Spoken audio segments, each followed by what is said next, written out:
Medium. Good morning. Ay, good afternoon. Ayun na po. Saan ka punta? Wow! Assalamualaikum. Wala na. Bye!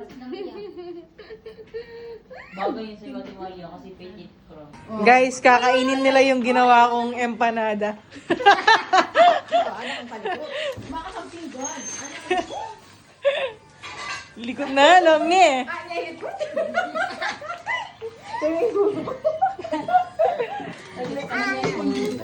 Tigman niyo na. Wow! Wow, baby. Game na. Sarap niyan.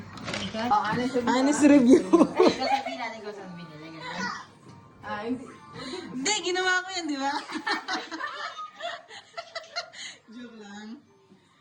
Tikman natin yung yung order natin sa Burp ba? Burp Kitchen.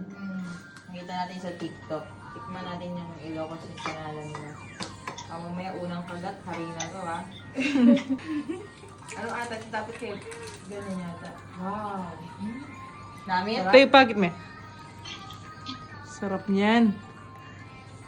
Anong lasa, Maria? Ilalagyan daw ng suka to. Oo. Sarap. Rate, 1 to 10. Sarap siya, guys.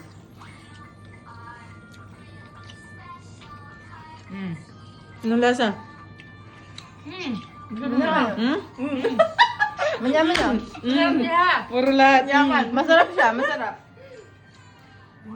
Sarap siya.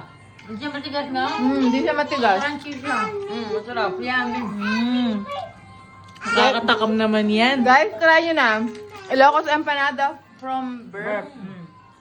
Sa Manama po daw sila. Sarap. Pag libre.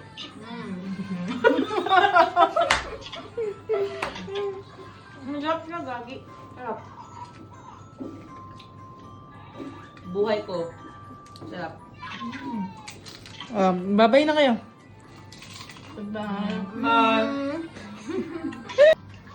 Masarap naman ito, hindi matigas. Nalagwag.